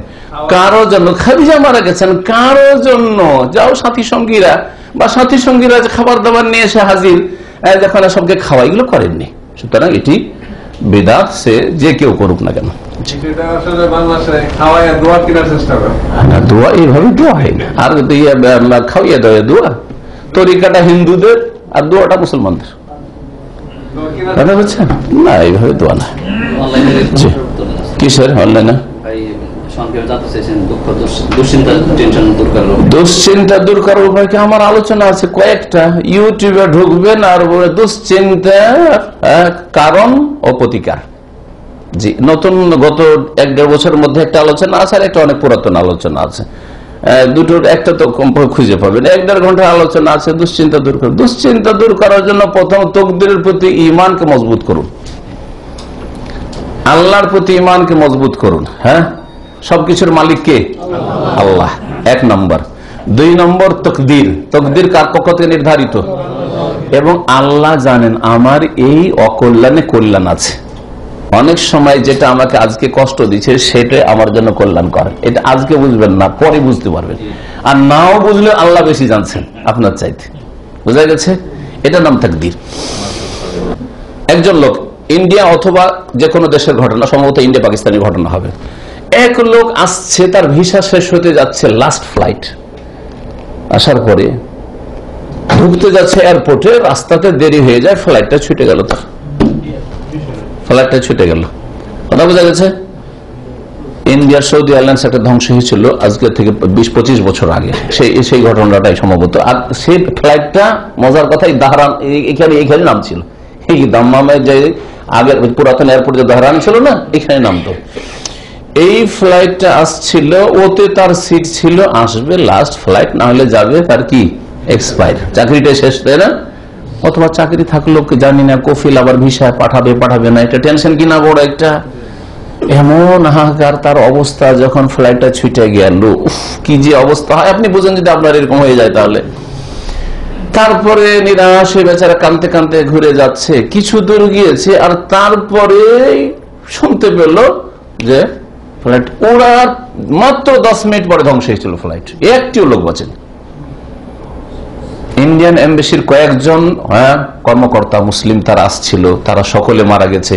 দাম্মাম সেন্ট্রাল হসপিটালের একজন ডাক্তার সাইদ আহমদ, তাকে আমি ব্যক্তিগত চিন্তা ইসলামী সেন্টারে আসতেন, তার স্ত্রী, তার ছেলে মেয়ে সকলে মারা গেছে। একাই শুধু এখানে ছিল, যায়নি, সকলে মারা গেছে। সেই লোকটি তার শোকে 5 বছর আর বিয়ে শাদী করেনি, তারপরে বিয়ে করেছে। জি, আমাদের সেন্টার আসতো, এই কালেও চলে গেছে, এখন এক্সিট হয়তো। তো কথা হচ্ছে যে ওই লোকটি, এখন শোনেন, যখন ধ্বংস হয়ে গেল ফ্লাইটটা, তখন তার অবস্থাটা কেমন হবে? একটু আগে কাঁদছিল, এখন বলে আলহামদুলিল্লাহ, জানটা বেঁচেছে আমার, ঠিক না? চিন্তা করেন আপনি যদি ওই জায়গায় থাকতেন কি হইতো। ওই রকম আসান তাকরাহু শাইআন, হতে পারে একটা তোমাকে মন্দ লাগছে, ওয়া খায়রুল লাকুম, ওইটাই তোমার জন্য কল্যাণকর। জি হ্যাঁ, এজন্য যে অবস্থা, দুশ্চিন্তা দূর করার আরেকটা উপায়, আল্লাহকে বেশি বেশি ধরতে হবে। আল্লাহ বাপ মার চাইতে বেশি দয়ালু। হ্যাঁ, আল্লাহ এত দয়ালু যে আপনার বাপ মা এত দয়ালু না। আমার বাপ মা এত দয়া করতে পারবে যত দয়া আল্লাহ করেন আপনার উপর, আমার উপর। বুঝতে পারছেন? সুতরাং বাপ মা যদি মেয়েরাও দেয়, বাড়ি থেকে বেরিয়ে যায়, আমরা কি বেরিয়ে যাই, তারপরে গাল খেয়েও থেকে যায়। হ্যাঁ, একটু রাগটা ঠান্ডা হোক, তখন মাপ সাপ নিব, ঠিক না? এক্ষুনি মাপ চাইলে হয়তো দিবেন, বেশি গরম হয়ে আছে, তো একটু ঠান্ডা হইলে তখন ধরবো, ঠিক কিনা? তো সুবহানাল্লাহ, আল্লাহ রাব্বুল আলামিন আপনার বাপ মা আমার বাপ মা চাইতে বেশি দয়ালু। সুতরাং আল্লাহকে বেশি বেশি ধরেন, আল্লাহকে ধরে, আল্লাহ পরীক্ষা করছেন হয়তো। আর যদি আপনার পাপ থাকে তো পাপ দূর করেন, পাপের কারণে এই মুসিবত এসছে, দুশ্চিন্তা, আর না হলে আপনার কল্যাণের জন্য অথবা আপনার পরীক্ষার জন্য। আল্লাহ রাসূলকে পরীক্ষা করেছেন। আমাদের কেউ আলহামদুলিল্লাহ জেলে যাননি। ইউসুফ আলাইহিস সালাম 7 বছর জেল কেটেছে। হ্যাঁ, ইউনূস আলাইহিস সালাম মাছের পেটে থেকেছেন। আরো এরকম পরিস্থিতি তৈরি। রাসূলুল্লাহ সাল্লাল্লাহু আলাইহি ওয়াসাল্লামকে কয়েকবার খুন করার চেষ্টা করেছে মক্কার কাফেররা, ইহুদিরা। আপনাকে আমাকে হয়তো কেউ এরকম চেষ্টাই করেনি। হ্যাঁ, আর করলো, আর আমরা জানি না, যদি করে থাকে তো চোখের আড়ালে। কিন্তু রাসূলুল্লাহ সাল্লাল্লাহু আলাইহি ওয়াসাল্লাম তার জীবদ্দশায় সে জানতে পেরেছেন ওহীর দ্বারা যে তোমাকে এই সময় খুন করার চেষ্টা করেছে, বিষ দিয়েছেন, বিষ খেয়েছেন, জানেন না, খেয়ে ফেলেছেন, তারপরে জানানো হয়েছে তাড়াতাড়ি উগলে ফেলেন। জি হ্যাঁ, তো কথা হচ্ছে যে এগুলো বললে অনেক লম্বা হয়ে যাবে। এক কথায় আর একটা জিনিস মনে রাখবেন, আমাদের ওপরে অনেক লোক আছে আর নিচে অনেক লোক আছে। টেনশন দূর করার জন্য কোন দিকে তাকাইতে হবে? সবসময় নিচে তাকাবেন। আমি যখনই দেখি আমার বাচ্চা অসুস্থ অথবা আমি নিজে অসুস্থ, একটু দুশ্চিন্তা তো হবে, খারাপ তো লাগছে, একটু কষ্ট লাগছে। কষ্ট লাগলো চট করে নিচের দিকে দেখি যে আলহামদুলিল্লাহ এখন চলাফেরা করছি, আমি, আমার ছেলে মেয়ে চলাফেরা করছে, তারা ক্লাস করছে, সব সুস্থ আছে, একটু অসুস্থ শুধু, কিন্তু অনেকে অক্ষম, মুমূর্ষু অবস্থায়। বছর কি বছর বিছানে পড়ে আছে, সুবহানাল্লাহ, চিন্তা করেন আপনি। তাহলে তখন আলহামদুলিল্লাহ বলবেন না বলবেন না? হ্যাঁ, তখন একটা শান্তির শ্বাস নিতে পারবেন। ওপর দিকে তাকিয়ে কেউ সুখী হইতে পারেনি, কোন রাজাও সুখী হইতে পারবে না। কোন রাজা, রাষ্ট্রপতি, প্রধানমন্ত্রীও যদি ওপর দিকে তাকায় তো সুখী হইতে পারবে না, আমার চাইতে ও বেশি শক্তিশালী রে। হ্যাঁ, ঠিক কিনা? চলেন, কথা লম্বা হয়ে গেছে, শেষ করে দেখেন। ঘুম কমানো, খাওয়া দাওয়ার পদ্ধতি কি? ঠিক, ঘুমটা হচ্ছে খাওয়া দাওয়ার মতো। ঘুমটা হচ্ছে খাওয়া দাওয়া আস্তে আস্তে আস্তে আস্তে কমাচ্ছেন। যেমন একসাথে হঠাৎ করে কমানো যায় না, কিন্তু 1 লোকমা 2 লোকমা 5 লোকমা করে কমিয়ে দেন প্রতিদিন। এইভাবে কমিয়ে দিচ্ছি আমরা খাওয়া দাওয়া। দেখেন যে আগে খেতাম এখন খাই না। হ্যাঁ, প্রত্যেকে এরকম। ঠিক তেমনি ঘুম ওই রকমই। হ্যাঁ, ঘুমের জন্য অ্যালার্ম লাগে না, এতটা টাইম ঘুমাবো, এর বেশি ঘুমাবো না। আর যে বলেন আমি ঘুমাইলে অ্যালার্মও লাগাবো না, আর আমার নন স্টপেজ ঘুম দিলাম, যখন জাগতে পারবো জাগবো, তাহলে তো ঘুম বাড়বেই। বোঝা গেছে? ঘুম হচ্ছে রাবারের মতো, রাবারকে যত বাড়াবেন বাড়বে। সুবহানাকা আল্লাহুম্মা ওয়া বিহামদিকা আশহাদু আল্লা ইলাহা ইল্লা আনতা আস্তাগফিরুকা ওয়া আতুবু ইলাইক।